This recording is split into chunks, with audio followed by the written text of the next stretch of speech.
and said, hey, you want to do something? And I said, yeah, I'd like to do something. That sounds like Yeah, that's my impression of him. He would do something. And so I started working on a little project with him, and through that, at one point he told me that I needed to meet Greg Ferris, who's also sitting there. I think they know each other. And so I met him, and boy, we hated each other. We did not get along well at all. Oh boy, fisticuffs. No, I like Greg quite a bit, and he liked me, right? Nah, not really. Not really, but I earned him. Over time, I whittled away, and eventually he came to me and he said, hey, we might have something for you. And I said, I got other things going on. I don't want to do that. Okay, I didn't. I said, okay, sure. And he went ahead and I think it was a Friday, asked me to do a likeness test, a little sketch of Bill Murray. And I responded, and by the way, if you guys don't like words that are above PG rating, you might want to cover your ears. I think in all caps, I said, it better fucking be Ghostbusters. Okay. Sorry, Mom, who's not here. But it's good. And it turned out it was. I didn't know at the time, but eventually I found out. And so I was elated by the prospect. I said, there's no way on earth that this license could not be anything but perfect in any way, shape, or form. And then I got to come in and actually meet the guys who were working on it and found out, maybe. And so I'm going to have to put a little more effort into it to make it. No, but no, everybody loved it. Everybody was a big fan, a big nerd. Dwight, I'm looking at you.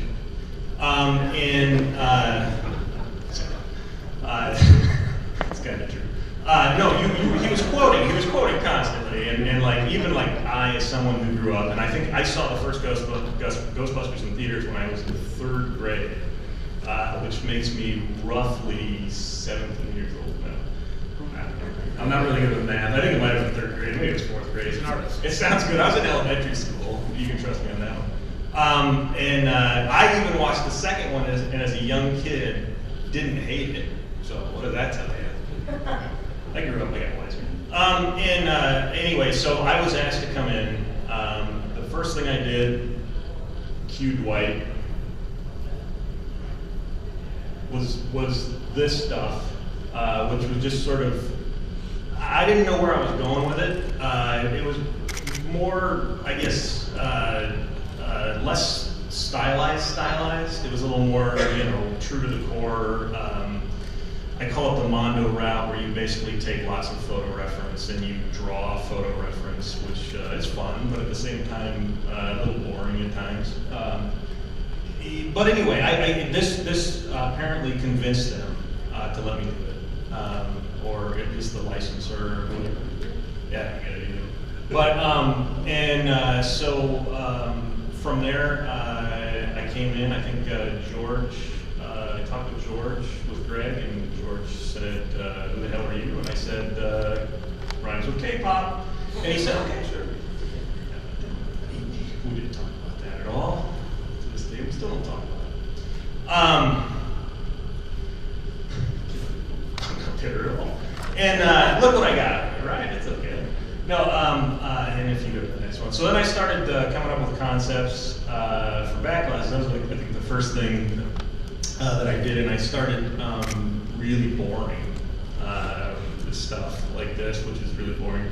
And I had remembered some very inspirational words that Greg told me, I think George as well, when I met with him, which was, we thought the Backlash stuff you did with that guy was decent, but the playfield stuff was awful. So actually at this stage, I was thinking about, on the side, and I don't know that I have any evidence of it, I was thinking about the playfield more than anything, because I didn't want to let them down because they were expecting me to. Anyway, go to the next one.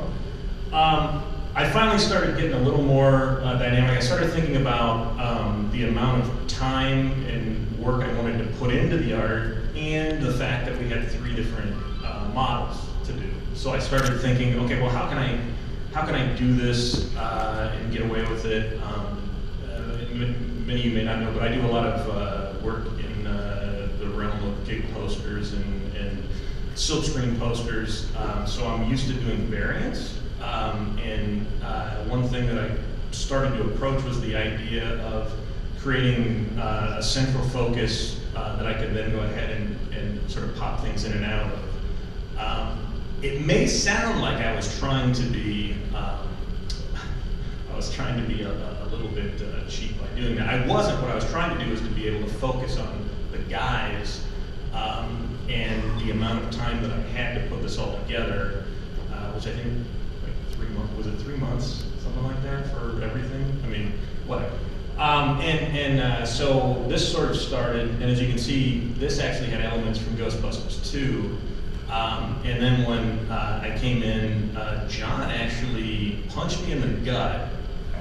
And as I doubled over, he sort of did a cross. I remember I had a cut on my cheek. And he said, no, Ghostbusters 2. So we went elsewhere with it. And actually, Greg was very good at encouraging me, which, by the way, not all art directors do. If any of you guys out here, illustrators, artists, any of you work with art directors? Okay. Some of them aren't so nice. Some of them are, they got the grades. Greg was fantastic, and I give him much of the credit for the entire process going the way it did, because he was encouraging without being interfering, right? I mean, that's the best kind. And so he actually, I think, at this stage was like, yeah, go ahead and start playing with this correction, and even had a few good suggestions. For instance, Big Slimer down here was actually his suggestion, because I actually wanted to avoid putting Big Slimer down there. I don't remember what I had something else though. And so anyway, collaborative process. Go to the next one, which I think is just, this was actually the original backlash direction and sketch, which ended up obviously becoming the pro. And originally I thought it was the best one, and then later I found out it wasn't. I think for me the premium was my favorite, but whatever. But actually the premium was the last one I did too, so maybe that's why. But I had no idea how I was actually going to accomplish this, so I went to town and I started working on it, and it all started to come together. This was the first color sketch, which, as you can see, looks exactly like the finished product. I basically just took the crappy little line sketch and I started dropping in tone and color, and I went, oh, this is getting messy, can I just start on this now? And Greg said no, but I did. And no, actually, I think he said go ahead. And so, believe it or not, this seed of mess is actually, in my mind, an actual roadmap that got me to what the final looked like. I don't know what's next. Oh yeah, and then there's cabinets. Oh yeah. And so then there were cabinets.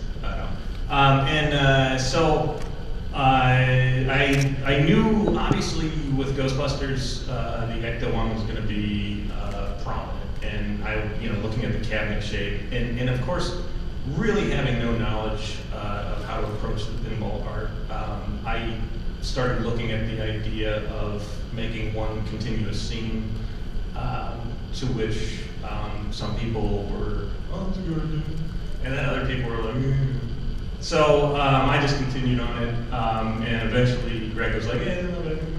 And so I kept going. I don't know what's next. So then, then there was